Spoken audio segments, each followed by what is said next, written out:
నిరుద్యోగంలో AP మూడో స్థానంలో ఉందండి. నిరుద్యోగంలో ఏపీ మూడో స్థానంలో ఉండటం ఏంటి? అసలు యాక్చువల్గా అయితే 20 లక్షల ఉద్యోగాలు ఇస్తామన్నారుగా. ఆ బాబుతో సంవత్సరంన్నర గడుస్తుంది కదా, ఎన్ని ఉద్యోగాలు వచ్చాయి? లేకపోతే నియోజకవర్గానికి పవన్ కళ్యాణ్ గారు అన్నమాట, నియోజకవర్గానికి 500 మంది యువకులకి ఒక్కొక్కరికి 10 లక్షలు చొప్పునిచ్చి వ్యాపారవేత్తలుగా చేస్తామని అన్నారుగా. ఇంటికో వ్యాపారవేత్తం చేస్తామన్నారుగా చంద్రబాబు నాయుడు గారు. ఇంటికో ఎంటర్ప్రెన్యూర్ పెడతామని అన్నారుగా. మరి ఇంకా ఆంధ్రప్రదేశ్ మూడో స్థానంలో ఉండే నిరుద్యోగంలో ఒక్కసారి చూద్దాం. ఫస్ట్ అయితే లైక్ చేయండి, ఎక్కువ మంది ఛానల్ కదా, లైక్ చేయండి, మీ బాధ్యత. నేను ఎప్పుడు చెప్తా ఉంటా, లైక్ చేస్తే ఇన్ఫర్మేషన్ ఎక్కువ మంది షేర్ అవుతుంది, నాకు మోటివేషన్గా ఉంటుంది. కొత్తగా మన ఛానల్ చూస్తే పక్కాగా సబ్స్క్రైబ్ చేయండి. మీ అమూల్యమైన అభిప్రాయాన్ని కామెంట్ రూపంలో తెలియజేయండి. నిరుద్యోగంలో ఆంధ్రప్రదేశ్ మూడో స్థానంలో ఉందంట. కాబట్టి ఇంకా మూడవ స్థానంలో ఉందంటే ఒకసారి చూద్దాం. ఈ ఏడాది ఏప్రిల్ అలాగే జూన్ వరకు లేబర్ సర్వే ఒక నివేదిక అయితే కనుక వెల్లడి చేసింది. ఆ సర్వే ఏంటంటే రాష్ట్రంలో నిరుద్యోగం 21% ఉందంట. జాతీయ స్థాయిలోనేమో 14.6% ఉంది. ఇది జాతీయ స్థాయిలో చాలా తక్కువగా ఉంది. కానీ రాష్ట్ర స్థాయిలో నిరుద్యోగ శాతం మాత్రం ఆంధ్రప్రదేశ్లో 21% ఉంది. అర్థమైందా? కాబట్టి అందులోనూ అసలు చంద్రబాబు నాయుడు గారి హయాంలో నిరుద్యోగం అసలు ఉండకూడదు. ఎందుకంటే బాబు గారు వస్తే జాబ్ వచ్చినట్టే, జాబ్ కావాలంటే బాబు రావాలి, ఇవే కదా మన స్లోగన్స్. మరి అలాంటప్పుడు నిరుద్యోగం ఎక్కడి నుంచి వచ్చింది? 21% వచ్చింది, అది కూడాను. పైగా ఈ 21% కూడాను ఎలా అంటే 29 సంవత్సరాల లోపల వాళ్ళకి మాత్రమే. కాబట్టి 29 అనేది వాళ్ళకి మాత్రమే ఈ రకంగా ఉంటే లేదు. ఒకసారి చూద్దాం. ముఖ్యమంత్రి చంద్రబాబు నాయుడు గారి పరిపాలనలో రాష్ట్రంలో భారీ అప్పుల గురించి పక్కన పెడతాం, నిరుద్యోగంలో కూడా దూసుకుపోతుందని చెప్పాలా. దేశవ్యాప్తంగా నిరుద్యోగంలో ఆంధ్రప్రదేశ్ మూడో స్థానంలో నిలిచినట్లు లేబర్ ఫోర్స్ సర్వే నివేదిక వెల్లడించింది. ఈ ఏడాది ఏప్రిల్ నుంచి జూన్ వరకు రాష్ట్రంలో గ్రామీణ పట్టణ ప్రాంతాల్లో కలిపి 29 ఏళ్లలోపు, అదే నేను అనుకున్నది, 29 ఏళ్లలోపు ఉన్న నిరుద్యోగులు ఇంచుమించుగా అలా ఉంటేనే అంటే 21% మంది ఉన్నారట. కాబట్టి ఆంధ్రప్రదేశ్ మూడో స్థానంలోకి ఎగబాకింది. 29 ఏళ్ళలోపు అంటే 29 ఏళ్ళు దాటిన వాళ్ళలో 30 ఏళ్ళు కానీ, లేకపోతే 31 కానీ, 32 కానీ, 33 కానీ, వీళ్ళంతా చూసుకుంటే 21 కాస్త 61 అవుతారా? అర్థం కాదు నాకు. కాబట్టి 21 కాస్త మొదటి స్థానానికి వెళ్ళిపోతుందా నిరుద్యోగంలో ఆంధ్రప్రదేశ్ అనేది నాకు అర్థం కాదు.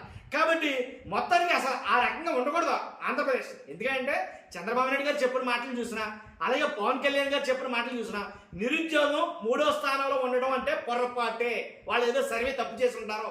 ఎందుకంటే చంద్రబాబు నాయుడు గారు చెప్పారు కదా, ఏమని, బాబు రావాలంటే కష్టం, జాబు రావాలంటే బాబు గారు రావాలి. దాంట్లో ఎలాంటి డౌట్ లేదు. నేను కావాలని పరిగెట్టుకుని ఏమీ చెప్పడం లేదండి. ఉన్న మాటల్ని, వాస్తవాలను మాత్రమే చెప్తున్నాను, మీ అందరూ దృష్టి తీసుకొస్తున్నాను. లేదు ఉద్యోగాలు ఏంటి 20 లక్షలు అన్నారు కదా, సంవత్సరానికి వచ్చి ఎన్ని ఉద్యోగాలు ఇవ్వాలో మీరే లెక్క కట్టుకోండి. 20 లక్షల ఉద్యోగాలు అయితే ఇస్తా అన్నారు. మరి ఎన్ని ఇచ్చారు ఏంటో తెలియదు. ఒకవేళ ఇచ్చుంటే కనుక ఇంటికో ఎంటర్ప్రెన్యూర్ అన్నారు, అది లేదు, ఉద్యోగం లేదు. తర్వాత ఇంటిలో వ్యాపారవేత్తం చేస్తా అన్నారు, అది లేదు, ఉద్యోగం లేదు. కాబట్టి 20 లక్షల ఉద్యోగాల మాటే లేదు, ఊసే లేదు. ఇవన్నీ పక్కన పెడితే కనుక నిరుద్యోగులు ఉన్నారని క్లియర్ కట్గా అర్థమైందిగా. ఏపీలోనే మూడో స్థానంలో ఎగబాకింది ఏపీ. కాబట్టి ఎంతమంది నిరుద్యోగులకి చంద్రబాబు నాయుడు గారు, పవన్ కళ్యాణ్ గారు ఇచ్చిన హామీ ఏంటంటే కనుక నెలకు 3,000 రూపాయలు, ఏదైతే నిరుద్యోగ భృతి గుర్తుండే ఉంటుంది చాలా మందికి, నిరుద్యోగ భృతి ఇస్తామన్నారు. 15 నెలలు కావస్తుంది, ఇంకా నిరుద్యోగ భృతి అనేది ఇచ్చారా? ఇస్తే నాకు తెలియదు, ఒకసారి మీరు చెప్పండి ఖచ్చితంగా కామెంట్ చేసి.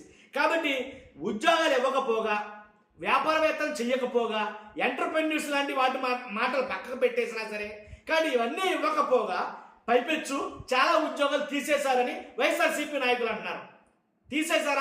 తీసేశారని కామెంట్ రూపంలో తెలియజేయండి. ఎవరెవరు ఉద్యోగాలు తీస్తారో కొన్ని నేను చెప్తాను, నేను మర్చిపోయినట్టు మీరు చెప్పండి ఖచ్చితంగా. వాలంటీర్లు 2.60, ఏదైతే 2,60,000 ఉన్నారో వాలంటీర్ ఉద్యోగాలు పోయాయి. మద్యం దుకాణాల్లో పనిచేసే యువత చాలా మంది ఉద్యోగాలు పోయాయి. ఎందుకని? ఆ మద్యం దుకాణాలు కాస్త మరలా ప్రైవేటు సిండికేట్ చేసేయడం వల్ల ఆ ఉద్యోగాలు పోయాయి. తర్వాత హెల్త్ డిపార్ట్మెంట్లో కొంతమంది ఇస్తారు, అవుట్సోర్సింగ్లో కొంతమంది తీసేశారు.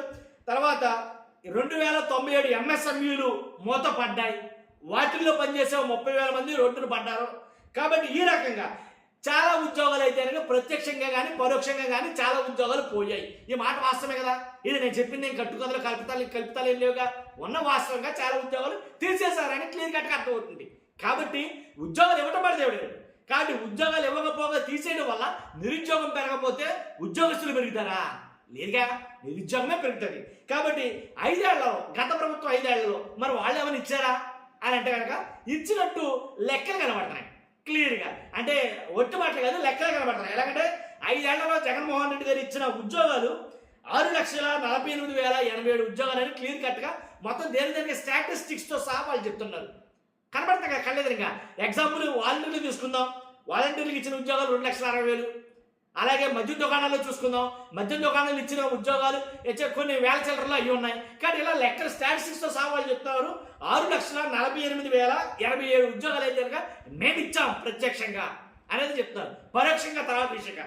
కాబట్టి అంటే చంద్రబాబు నాయుడు గారు తీసేసిన ఉద్యోగాలేమో 3,05,000 చిల్లర ఎంతో ఉంటేనే జగన్ గారు ఇచ్చిన ఉద్యోగాలేమో 6,48,087 ఉద్యోగాలు అయితే కనుక ఉన్నాయి. కాబట్టి నిరుద్యోగం పెరిగింది అని అనడానికి క్లియర్ కట్గా ఆధారాలు ఇక్కడే ఉన్నాయి కదా.